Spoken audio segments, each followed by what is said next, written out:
Hi, I'm Soph.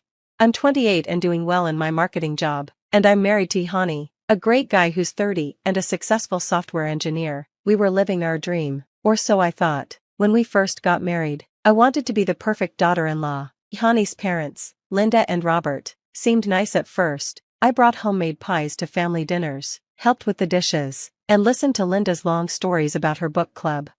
But then, Linda would correct me on little things, like how to fold napkins. "Oh, Soph dear," she'd say, "that's not how we do it here." I would just smile and nod, trying to ignore it. Ihani said, "That's just how mom is. Don't take it personally." But it wasn't just the napkins. Linda had an opinion on everything: our jobs, our home, even how often we visited.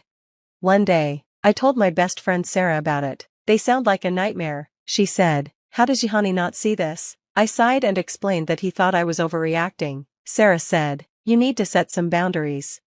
Every time I tried to talk to Ihani, he would defend his mom. "They're just trying to help," he'd say. Then came Thanksgiving. Linda called to say she would host dinner this year. "I know you offered, Soph, but you're still learning how to entertain," she said sweetly. I bit my tongue and agreed. She added, "Oh, and bring a homemade pumpkin pie, no store-bought. And please come early to help set up." I hung up, feeling angry. Ihani walked in and asked what was wrong. I hesitated but finally said, "It's just Linda's demands and constant criticism. I feel like nothing I do is good enough." Ihani sighed. "She's just old-fashioned, Soph. It's her way of caring." I couldn't believe it. "Caring? She makes me feel terrible half the time." "Let's not fight about this. It's just one dinner. We'll get through it, okay?" Ihani said. I nodded, but inside, I was dreading Thanksgiving. Sometimes, the people who are supposed to be family can be the most toxic.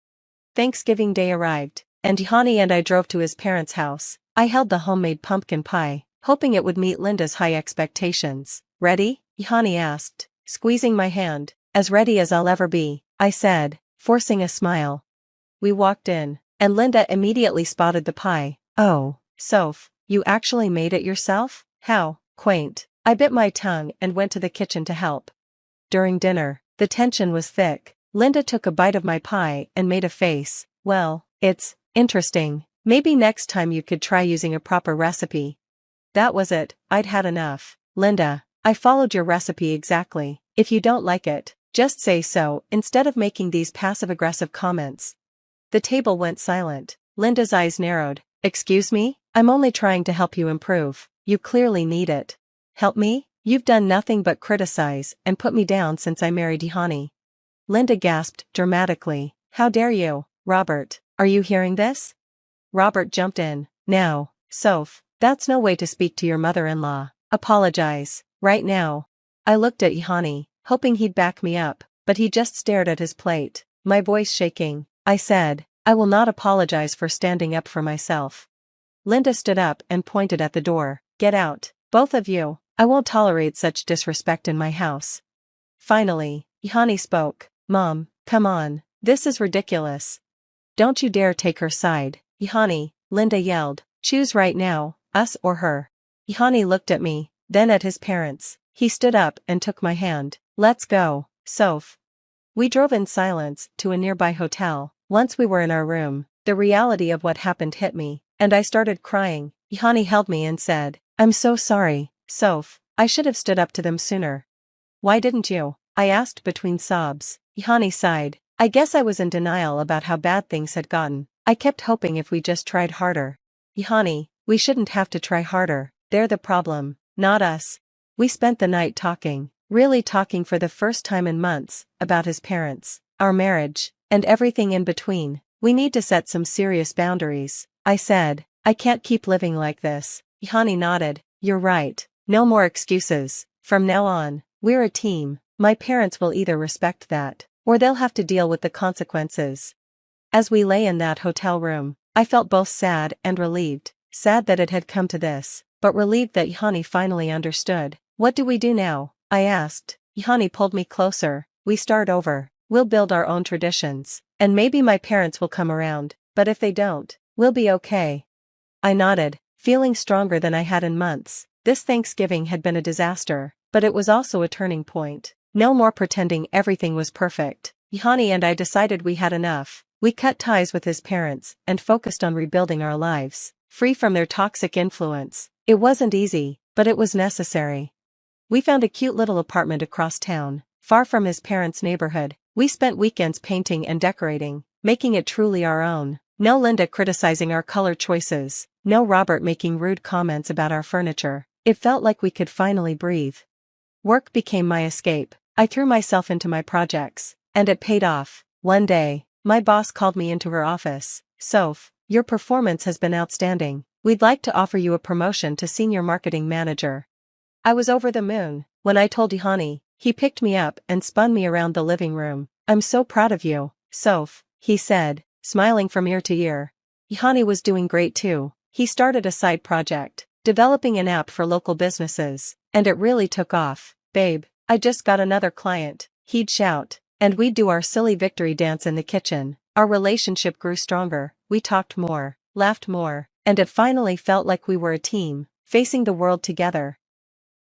Then, about 6 months after Thanksgiving, everything changed. Ihani got a call from his mom. "What do you mean, gambling addiction?" he asked, his face going pale. I could only hear his side of the conversation, but it was enough to know something was wrong. Apparently, Robert had a secret gambling problem, and it had gotten out of control. They were about to lose their house.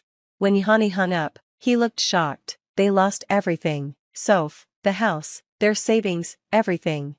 I felt a mix of emotions, shock, a little bit of satisfaction, I'm only human, and dread, because I knew what was coming. Sure enough, the next day, Linda called Ihani. He put it on speaker. "Ihani, darling," she said sweetly, "your father and I are in a bit of trouble. We were wondering if we could stay with you and Soph for a while, just until we get back on our feet. Rent-free. Of course, you wouldn't charge your own parents, would you?"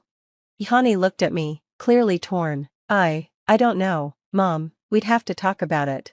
After he hung up, Ihani turned to me. "Soph, I know things have been bad, but they're still my parents. Maybe if we help them, they'll realize how wrong they were. Maybe we can fix things." I took a deep breath. "Ihani, honey, I know you want to help, but think about everything they put us through, the criticism, the manipulation, kicking us out on Thanksgiving, and now they want to move in, rent-free?" "But they're family," he said softly. "Family doesn't treat each other the way they treated us," I replied. "If we let them move in, we'll be right back where we started. All the progress we've made, all the peace we've found, it'll be gone." Ihani was quiet for a long time, then he nodded slowly. "You're right, God, you're right. I can't believe I even thought about it. It's just, they're my parents, you know?" I hugged him tightly. "I know, babe, and it's awful that they've put you in this position, but we need to protect ourselves, our relationship, and the life we've built." "You're right, no more toxic influences. We've come too far to go back now." As we stood in our little apartment, I felt both relieved and sad. Relieved that we were sticking to our boundaries, but sad that it had come to this. Still, I knew we were making the right choice. Sometimes, the hardest decisions are the ones that help us grow the most. Ihani made the call to his parents and put it on speaker. "Mom, Dad, we've talked it over, and we can't let you move in with us," he said. Linda's voice immediately became sharp. "What? How could you do this to us? We're your parents." "I'm sorry, but it's just not possible," Ihani replied firmly. "This is all Soph's doing, isn't it?" Linda snapped. "She's turned you against us." I couldn't stay silent any longer. "Linda, this was our decision. Your behavior has consequences." "How dare you?" she screamed. "After everything we've done for you." "You mean like kicking us out on Thanksgiving?" I shot back. The call ended with Linda threatening to tell the whole family how awful we were, but we were done being manipulated. We decided to host a housewarming party, inviting extended family and friends. It was time to set the record straight. During the party, Ihani's cousin, Amy, approached me. "Hey, Soph, is it true you refused to help Linda and Robert because you're jealous of their relationship?" I was stunned. "What? No, absolutely not. Where did you hear that?" Amy looked uncomfortable. "Linda's been telling everyone that you're trying to come between them and Ihani." That was the last straw. I gathered everyone's attention. "I need to clear something up," I said. "Linda and Robert have been spreading lies about us." I told them everything, the constant criticism, the Thanksgiving disaster, the manipulation. Ihani chimed in, explaining more about his dad's gambling addiction. The room fell silent. Then, Ihani-san spoke up. I always thought Linda exaggerated about you, Soph. I'm so sorry we believed her. As the party continued, more family members came up to us, apologizing and sharing their own stories of Linda's manipulation. A week later, we got a call from Ihani's cousin. You won't believe this, she said. Linda and Robert are being evicted. Turns out Robert owes money to some shady people, and they might even face legal trouble. Ihani sighed. Part of me feels guilty, he said. I squeezed his hand. We can't set ourselves on fire to keep them warm. They made their choices. That evening, we reaffirmed our commitment to each other and the boundaries we had set. No more toxic influences. No more manipulation. Meanwhile, Ihani and I were thriving. My career was taking off, and Ihani's app business was booming. We even started talking about having kids. One night, as we sat on our balcony watching the sunset, Ihani turned to me and said, "You know, I never thought I'd say this, but I'm grateful for that Thanksgiving disaster. It opened my eyes. It was hard, but look at us now, we're stronger because of it. No more pretending everything's perfect. Just us, building our life on our terms." As the sun set and the sky darkened, I felt a sense of peace wash over me. Our story wasn't about revenge, it was about standing up for ourselves, setting boundaries, and choosing happiness. Sometimes, the best way to move forward is simply by living well. Now that our story is over, I have a question for you. Was I wrong to refuse to help my in-laws, even after everything they put us through, despite their serious financial troubles? Where do you draw the line between family loyalty and taking care of yourself? Should we always help family, no matter how toxic they've been? Or is it okay to protect our own mental health and happiness? I'd love to hear your thoughts in the comments. What would you do in this situation? If you enjoyed this story and want to hear more like it, make sure to hit the like button and subscribe to the channel. Your support means everything to me and helps me keep sharing real-life experiences. Thanks for listening, and I'll see you in the next video.